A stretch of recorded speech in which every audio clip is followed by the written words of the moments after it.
और बड़ी खबर चीन से आ रही है, उस पर भी आपसे ही मैं जानकारी लूंगी। आगे बढ़ते हैं। बड़ी जानकारी आ रही है, चीन ने भारत का नक्शा मानने से इनकार किया है। अरुणाचल का मैप जारी करना गलत है, चीन ने यह कहा है। 27 जगहों को मैप पर दिखाना गलत है। अरुणाचल जंगनान प्रांत का हिस्सा है। चीन ने यह बयान दिया है, नए मैप से हमारा दावा नहीं बदलेगा। सर्वे ऑफ इंडिया ने जारी किया नया नक्शा। ये बड़ी खबर आ रही है। एक बार फिर से आपको बताया, अरुणाचल पर भारत के दाव से चीन बौखला गया है। चीन ने कहा है कि भारत का अरुणाचल प्रदेश की 27 जगहों को अपने मैप पर दिखाना गलत है। चीन ने इसे अमान्य करार दिया है। चीनी विदेश मंत्रालय के प्रवक्ता गुओ जियाकुन ने मीडिया से बात की है और कहा है कि चीन भारत की ओर से बनाए गए जिस तरीके से नक्शे को गलत मान रहा है, चीन इसे कोई वास्ता नहीं रखता है। मेरे साथ लगातार defence expert sir GP Vajpayee सब मौजूद हैं इंडिया न्यूज पर।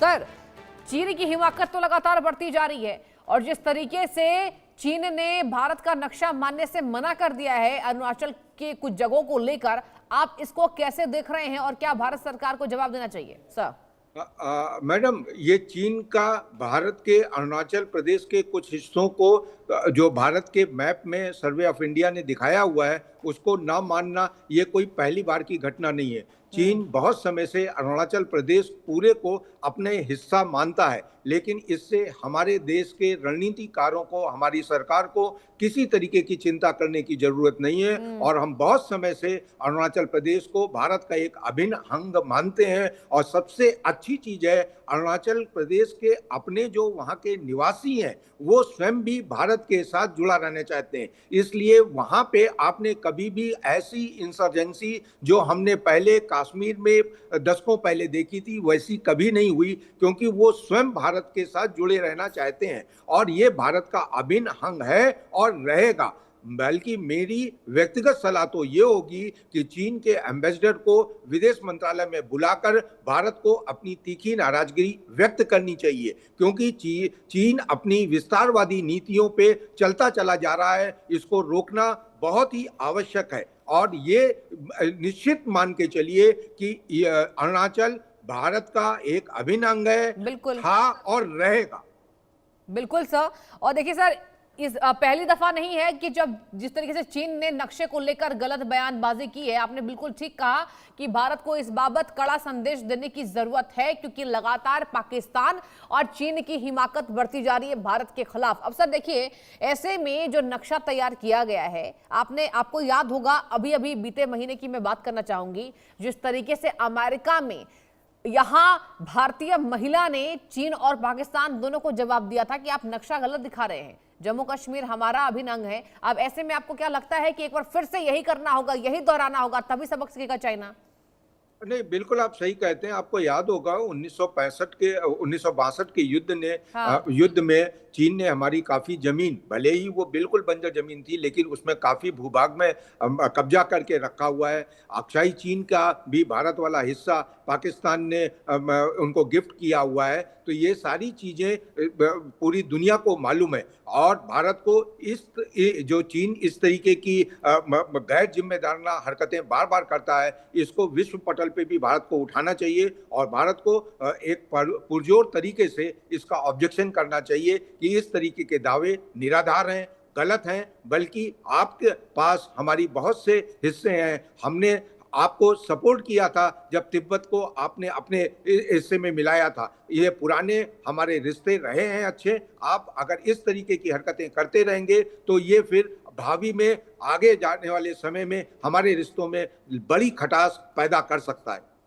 बिल्कुल सर। और देखिए सर, रिश्तों में खटास तो ऑलरेडी है और अभी चीन की हिमाकत से मुझे लगता है कि भारत सरकार के जवाब के बाद ही चीन अपनी जवाबदेही तय करेगा। लेकिन सर, क्या आपको लगता है कि जिस तरीके से अभी वैश्विक तनाव की स्थिति है, चीन ने जानबूझकर नक्शे की बात कही है? What do you think? चीन इस तरीके की हरकतें समय समय पे करता रहता है। अभी चीन में एक समिट हुई थी, वहां पे भी एक मैप उन्होंने गलत तरीके से दिखाया था, जिसको भारत के लोगों ने उसका ऑब्जेक्शन किया था। उसके बाद उन्होंने ठीक किया था और अपनी गलती मानी थी। तो चीन इस तरीके की चीजें, छुटपुट झड़प, इस अपने पेट्रोलिंग पार्टी को हमारी सीमा में दाखिल करा देना, इस तरीके की बातें अक्सर करता रहता है। लेकिन चीन को अपने में अंदर से ये बात समझनी पड़ेगी, जो जो वर्तमान में भौगोलिक परिस्थितियां हैं, जो युद्ध के नए नए समीकरण बने हुए हैं, इसमें चीन का कोई भी हित सिद्ध नहीं होगा भारत से दुश्मनी मोल करके। चीन एक बड़ी आर्थिक शक्ति के रूप में विश्व में उभर रहा है। अगर चीन चाहता है कि हम आगे जाकर के और अच्छा प्रदर्शन आर्थिक क्षेत्र में, सामरिक क्षेत्र में, युद्ध के क्षेत्र में करें या रक्षा के क्षेत्र में करें, तो उसको भारत को साथ लेके ही चलना पड़ेगा। भारत कोई छोटा मोटा देश नहीं है जो इन हरकतों से दबाव में आ जाएगा, और ये भारत के भी हित में होगा और चीन के भी हित में होगा। लेकिन चीन ने पिछले कई दशकों से अपनी एक्टिविटी से यही दर्शाया है कि वो एक विश्वासपूर्ण देश नहीं है। ये हमारे पूर्व रक्षा मंत्रियों ने भी कहा था, और इसीलिए भारत आज अपनी टू फ्रंट वार की पॉलिसी पे चल रहा है, क्योंकि पाकिस्तान से ज्यादा खतरा हमको अब चीन से लगता है। चीन इस तरीके की हरकत बार बार करता है, और दूसरा हमारे दुश्मन देश पाकिस्तान को आप सिंदूर के भी टाइम पे चीन ने पूरी तरह सपोर्ट किया था। इसलिए हमें हमेशा चीन से सावधान रहना चाहिए और समय समय पे उसकी करतूतों को जवाब देना चाहिए, जैसा कि गलवान में बहुत अच्छा सबक एक बार चीन को हम लोग सिखा चुके हैं। जी जी सर। और सर देखिए, जिस तरीके से 27 जगहों के नामकरण पर चीन भड़क उठा है, अब देखने वाली बात होगी कि आखिर इस बाबत भारत सरकार की क्या जवाबदेही तय होती है। वाजपेयी सर, जुड़ने के लिए बहुत बहुत धन्यवाद आपका और तमाम जानकारी देने के लिए। और वक्त एक छोटे से ब्रेक का, कहीं मत जाइए, जल्द हाजिर होंगे। देखते रहिए इंडिया न्यूज।